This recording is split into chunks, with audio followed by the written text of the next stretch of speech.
সবাইকে স্বাগত জানাচ্ছি সিলেট আইনি.com-এর এই মুহূর্তে লাইভে সংযুক্ত রয়েছে আমি লিমন তালুকদার। সিলেট রেজিস্ট্রারি মাঠ প্রাঙ্গণ থেকে আপনাদেরকে যে তথ্যটি বা যে বিষয়টি জানাতে চাই, আপনারা আমাদের ক্যাপশনে দেখতে পাচ্ছেন 1 ঘন্টার ব্যবধানে সিলেটে কিন্তু এক প্রক্রিয়া উত্তাল হবে।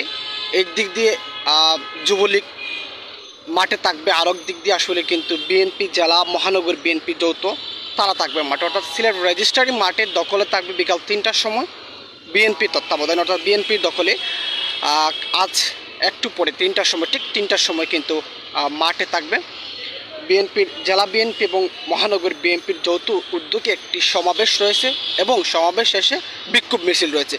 এই দিক দিয়ে বিকাল 4টার সময় রয়েছে সিলেট কেন্দ্রীয় শহীদ মিনার প্রাঙ্গণে রয়েছে যুবলীগের শান্তির সমাবেশ। অর্থাৎ বলা যায় যে আজকে কিন্তু আসলে 1 ঘন্টার ব্যবধানে বিকাল 3টায় বিএনপির সমাবেশ, বিকাল 4টায় যুবলীগের সমাবেশ সিলেটে। বর্তমান যে রেজিস্ট্রারি মাঠ প্রাঙ্গণে আমি অবস্থান নিয়েছি এবং সেটি দেখা, এই দিক দিয়ে কিন্তু আসলে বৃষ্টি হচ্ছে সিলেটে, টানা বৃষ্টি। আপনারা জানেন বৃষ্টির কারণে কিন্তু অনেক জায়গায় বৃষ্টির পানি জমে কিন্তু বন্যা দেখা দিয়েছে এবং পাশাপাশি এখন কিন্তু আসলে সেই পানিটা নেমে গেছে, পানিটা এখন নেই, কিন্তু বর্তমানে শুকনো অবস্থা কিন্তু সিলেট শহরই বলা যায়। তবে আজকের যে অবস্থানটা আমি আপনাদেরকে জানাতে চাই, সিলেট কিন্তু আজ উত্তাল হয়ে থাকবে। সিলেটের 1 ঘন্টার ব্যবধানে মানুষের সিলেট শহর কিন্তু উত্তালের প্রক্রিয়া থাকবে।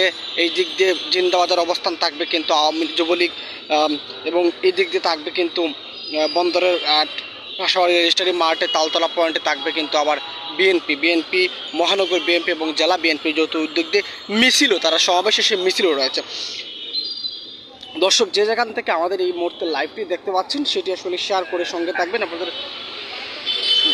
মতামত কমেন্টের মাধ্যমে জানাবেন। আজকের এই লাইভটি সর্বোচ্চ শেয়ার করে সবাইকে জানিয়ে দেওয়ার সুযোগ করে দিই, কেননা আজ একটু পরে অর্থাৎ 3টার সময়, ঠিক 3টার সময় আমরা যে ঘোষণাটি আমরা দেখতে পেরেছি যতটি, ঠিক 3টার সময় কিন্তু বিএনপির সমাবেশ রয়েছে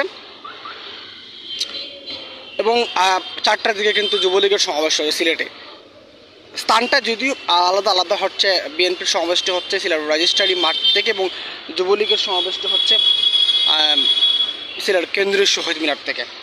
তো পার্থক্যটা শুধু আমি যেটি বলছিলাম 1 ঘন্টার ব্যবধানে। আজ যে অবস্থানটা বর্তমানে, যদিও সিলেট রেজিস্ট্রারি মাঠ ফাঁকা, কোনো ধরনের বিএনপির কোনো আসলে অঙ্গ সংগঠন, কোনো নেতা কর্মী বা এমন বর্তমান কোনো অবস্থা দেখা যাচ্ছে না। এই দিক দিয়ে খোলা আকাশের নিচে বিক্ষোভ মিছিল প্লাস সমাবেশ করবে এবং খোলা আকাশে নিয়ে বৃষ্টির সম্ভাবনা এটা অনেকটা বেশি। তবে এই পরিস্থিতিটা কেমনটা থাকতে পারে, দলের যেহেতু যুবলীগের একটি শান্তির সমাবেশ রয়েছে, পাশাপাশি আসলে বিএনপির সমাবেশ রয়েছে, সেই খোলা আকাশের নিচে বৃষ্টির সমাবেশে, বৃষ্টির আকাশে যে কোনো সময় বৃষ্টি আসতে পারে, মানুষ একটা আসলে বারবারই আটকে পড়তে হয় বৃষ্টির কারণে। সিলেটে কিন্তু টানা বৃষ্টি হচ্ছে, সেই বৃষ্টিটা আসলে থেমে নেই, একটু যদিও থেমে থাকে আবার দেখা যায় শুরু হয় যে হঠাৎ করে বৃষ্টি চলে আসে। সেই হঠাৎ করে বৃষ্টির মধ্যে কিন্তু সমাবেশের ডাক দিয়েছে কেন্দ্রীয় কর্মসূচি হিসাবে কিন্তু বিএনপি এবং যুবলীগের যে আসলে সমাবেশটা আমরা দেখতে পাচ্ছি। তারই পরিপ্রেক্ষিতে আসলে এই সমাবেশটা, তাদের যে 2টি সমাবেশ রয়েছে দলের সমাবেশ, এই সমাবেশের মানুষের উপস্থিতিটা কেমন হতে পারে, নেতাকর্মীদের উপস্থিতিটা কেমন হতে পারে এখনও পর্যন্ত বলা যাচ্ছে না।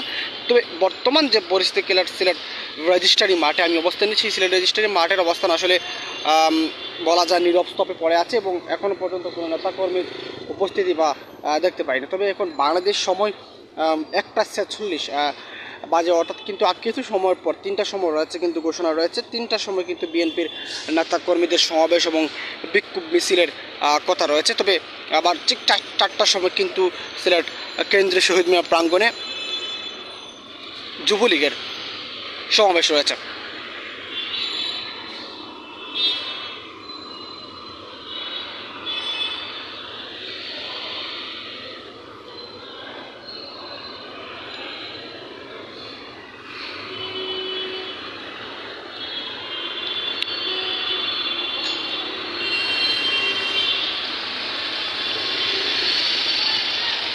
যে যেখান থেকে আমাদের লাইভটি দেখতে পাচ্ছেন অবশ্যই লাইভটি শেয়ার করে, সর্বোচ্চ শেয়ার করে সবাইকে দেখার সুযোগ করে দিন, জানার সুযোগ করে দিন। আপনার একটি শেয়ারের মাধ্যমে সবাই জানতে পারবে আজ সিলেটে কি হচ্ছে বা কী হয়ে যাচ্ছে এবং 2টি দলের কিন্তু সমাবেশ রয়েছে।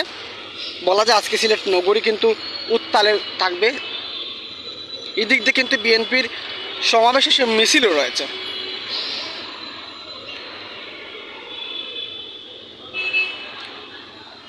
এতক্ষণ আমাদের সঙ্গে যারা যুক্ত রয়েছিল এবং পরবর্তীতে যারা আমাদের লাইভটি দেখবেন সকলকে প্রীতীয় শুভেচ্ছা জানিয়ে এই মুহূর্তে লাইভটি শেষ করছি। সবাই ভালো থাকবেন এবং আমাদের সঙ্গে থাকবেন।